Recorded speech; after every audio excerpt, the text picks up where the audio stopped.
Il s'agit de Valérie Boyer, députée Les Républicains des Bouches-du-Rhône. Bonjour Valérie Boyer. Bonjour. Vous êtes députée Les Républicains des Bouches-du-Rhône. Vous étiez ce week-end avec d'autres parlementaires français à Damas. Vous avez rencontré Bachar el-Assad. Quel est l'intérêt de cette rencontre selon vous, Valérie Boyer ? L'intérêt de cette rencontre pour moi et mes collègues, c'était d'abord de manifester notre soutien aux minorités persécutées par l'État islamique en Syrie, puisque un des buts de ce voyage, c'était d'assister à la messe de Pâques. Ce que nous avons fait, c'était un moment d'intense émotion et de rencontrer des Syriens, puisque nous avons eu l'opportunité d'être assez libres dans le vieux Damas et d'être en contact avec beaucoup de gens dans le cadre de nos rencontres. Mais quel intérêt de rencontrer Bachar el-Assad ? Est-ce que ce n'est pas, de son point de vue, une opération de communication ? Il vous manipule un petit peu ? Écoutez, on se demande qui manipule qui, puisqu'hier nous avons appris, pendant que nous étions à la messe de Pâques, que Palmyre était arraché des mains des terroristes de l'État islamique. Donc je pense que c'est une bonne nouvelle. C'est une bonne nouvelle pour la Syrie, mais c'est aussi une bonne nouvelle pour toutes les personnes qui sont en guerre contre les terroristes de l'État islamique, parce que je sache, c'est l'État islamique qui a déclaré la guerre à la France, c'est pas la Syrie. Donc aujourd'hui, si on ne souhaite plus nous retrouver dans la situation de Charlie, dans la situation du Bataclan, dans la situation de Bruxelles ou dans celle encore abominable de Lahore, je crois qu'il faut unir nos forces pour lutter contre le terrorisme. Mais sur le raisonnement, tout le monde peut le partager, Valérie Boyer, mais quel intérêt d'aller voir Assad ?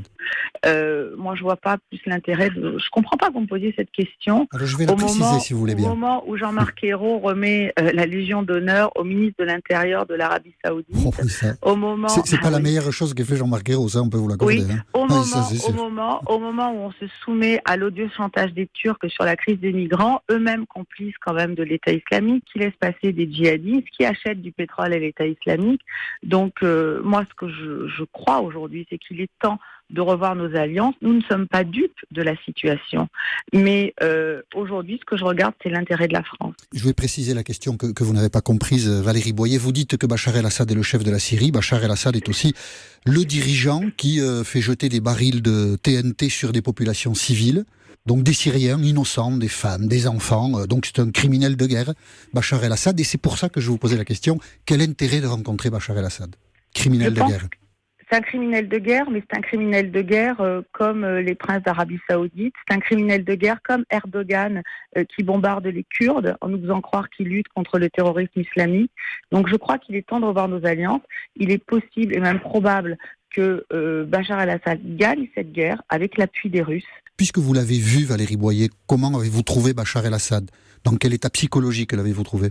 Il était très ému quand il a parlé de Palmyre, mais quelqu'un de serein, déterminé dans ce que nous avons vu dans quelque chose d'organisé qui semble fonctionner et qui prépare surtout l'après.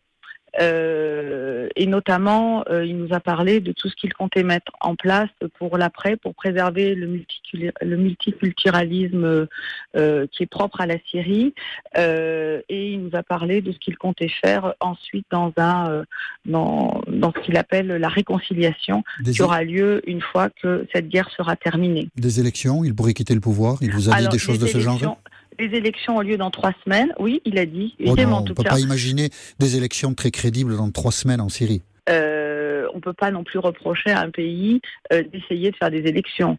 Donc, il ne ferait pas d'élections, on lui reprocherait de ne pas en faire. Il en fait. Vous n'êtes pas dupe de ces élections dans 3 semaines en Syrie. Enfin, personne le nom du vainqueur, je le connais, moi. Hein. Non, mais aujourd'hui, ceux qui sont dupes et ceux qui sont victimes, et c'est ça qui m'intéresse, ce sont les victimes de Bruxelles, ce sont les victimes du Bataclan, ce sont les victimes de Lahore.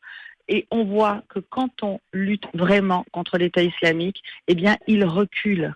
Je pense que ça suffit, cette absence de la France. Et aujourd'hui, où les négociations se passent entre Obama et son successeur et Vladimir Poutine. Et l'Europe est totalement absente de ce concert des nations et elle pactise avec des États qui ne valent pas mieux que Bachar el-Assad. Donc à un moment donné, qu'est-ce qu'on fait ? Est-ce qu'on continue à être des spectateurs impuissants et complices aussi du terrorisme islamique qui frappe dans notre pays ? Merci Valérie Boyer, retour de Damas, d'avoir accepté l'invitation d'Europe Midi.